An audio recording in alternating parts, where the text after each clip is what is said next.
এটি ছিল নরসিংদী জেলার 2024-এর ছাত্র জনতার অভ্যুত্থানের একটি রণক্ষেত্র।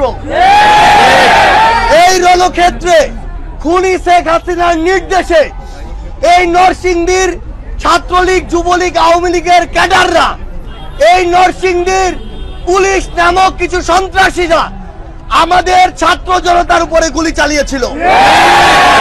এখানেই কেউ কেউ পোশাকে, কেউ কেউ পোশাক ছাড়া, কেউ অস্ত্র নিয়ে, কেউ অস্ত্র ছাড়া আমার নিরীহ ছাত্র জনতার উপরে ঝাঁপিয়ে পড়েছিল।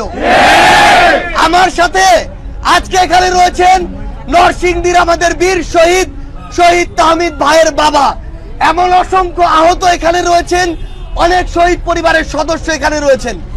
তাদেরকে সাক্ষী রেখে এই রণক্ষেত্রের মঞ্চ থেকে আপনাদেরকে বৈষম্য বিরোধী ছাত্র আন্দোলন এবং জাতীয় নাগরিক কমিটির পক্ষ থেকে একটি কথাই বলতে চাই, এই 24-এর অভ্যুত্থানে যে শব্দ নিয়ে এত মানুষ রক্ত দিল, জীবন দিল, যেই আশা আকাঙ্ক্ষাকে সামনে রেখে যেই নতুন বাংলাদেশের প্রত্যাশায় এত প্রাণহানি ঘটলো, সেগুলো একটি লিখিত ঘোষণাপত্রে অবশ্যই ডকুমেন্টেশন করতে হবে।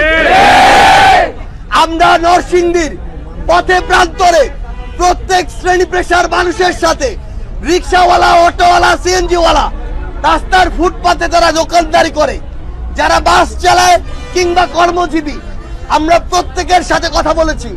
আমরা এখানকার স্কুল কলেজের স্টুডেন্টদের সাথে কথা বলেছি। তাদেরকে আমরা আমাদের দাবিগুলো জানিয়েছি। তারা একাত্মতা ঘোষণা করেছে এবং বলেছে এই প্রত্যেকটি দাবি যৌক্তিক। আমরা আমাদের জায়গা থেকে শুধু একটি কথাই বলতে চাই, অন্তর্বর্তীকালীন সরকারকে ধন্যবাদ যে তারা এই দায়িত্ব নিয়েছেন, কিন্তু অন্তর্বর্তীকালীন সরকারকে নির্দিষ্ট সময়ের মধ্যে এই যে ঘোষণাপত্র, সেটি পুরো দেশের সামনে ঘোষণা করতে হবে। আমরা সকল রাজনৈতিক দল যারা এই ফ্যাসিস্ট বিরোধী আন্দোলনে ঐক্যবদ্ধভাবে লড়াই করেছে, তাদেরকে বলতে চাই, এই সংগ্রাম ছিল আমাদের সবার। এই সংগ্রামে আমরা কাঁধে কাঁধ মিলিয়ে লড়াই করেছি। তাই আমাদের সংগ্রামের এই ইতিহাসের একটি অংশ হয়ে লিখিতভাবে সংবিধানে ডকুমেন্টেশন থাকা উচিত। আমরা ফ্যাসিস্ট বিরোধী যারা ঐক্যবদ্ধভাবে লড়াই করেছিলাম, আমরা ঐক্যবদ্ধভাবে এই লড়াই জারি রাখবো এবং ঐক্যবদ্ধভাবে এই যে ঘোষণাপত্র, সেটি যেন পুরো বাংলাদেশের মানুষের সামনে আসে। এবং 71 যেমন আমাদের শেকড়, 24ও কিন্তু আমাদের অস্তিত্ব।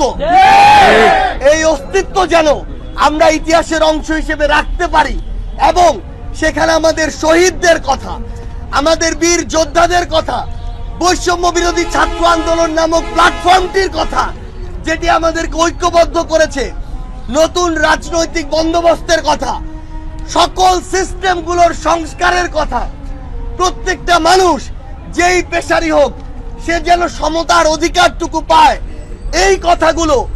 এমনকি সবচেয়ে গুরুত্বপূর্ণ হচ্ছে, খুনি হাসিনা সহ যাদের নির্দেশে এত মানুষকে খুন করা হয়েছে, রক্ত ঝরানো হয়েছে, তাদের বিচারের শাস্তির স্পষ্ট কথা এই ঘোষণাপত্রে থাকতে হবে। আমরা আজকে জেল গেটে রয়েছি, আজকে আমাদের সাথে এখানেও হয়তো অনেক পুলিশ সদস্য, বিভিন্ন সশস্ত্র বাহিনীর সদস্য ভাইরা রয়েছে। আপনাদেরকে অনুরোধ করব, খুনি হাসিনা প্রত্যক্ষ পরোক্ষভাবে আপনাদের ইমেজকে সংকটে ফেলেছে। আপনাদেরকে এই ইমেজ আপনাদের কাজের মাধ্যমে ফিরিয়ে আনতে হবে। দয়া করে এখন আপনারা জনগণের বন্ধু হয়ে উঠুন। দয়া করে ওই টাকার দিকে আর তাকাবেন না। খুনি শেখ হাসিনা আপনাদেরকে ওই টাকার রাজ্যে নিয়ে গিয়ে আপনাদের মান সম্মান ধুলোয় মিশিয়ে দিয়েছে। দয়া করে মাথা উঁচু করে, শির দ্বারা উঁচু করে আগামীর বাংলাদেশে বেঁচে থাকুন, আপনার পোশাকের মর্যাদা রক্ষা করুন।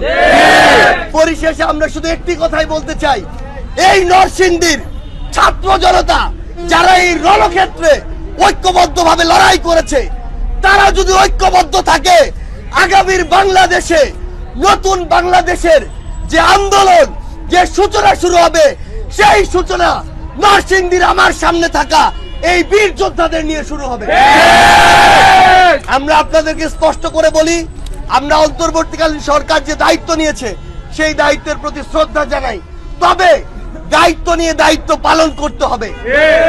এটা আমার অভ্যুত্থানের সাথে জড়িত, এটা আমার রক্তের সাথে জড়িত, আমার জীবনের সাথে জড়িত। এখানে বিন্দু রকম এদিক ওদিকের কোনো সুযোগ নেই। আমরা আশা করছি অতি দ্রুত এই অভ্যুত্থানের সকল স্টেক হোল্ডারের সাথে কথা বলে আমাদের এই অন্তর্বর্তীকালীন সরকার এই ঘোষণাপত্র পুরো দেশের মানুষের সামনে নিয়ে আসবেন। তার পূর্ব পর্যন্ত বাংলাদেশের প্রত্যেকটি জেলায়, উপজেলায়, ইউনিয়নে আমাদের পদচারণা হবে।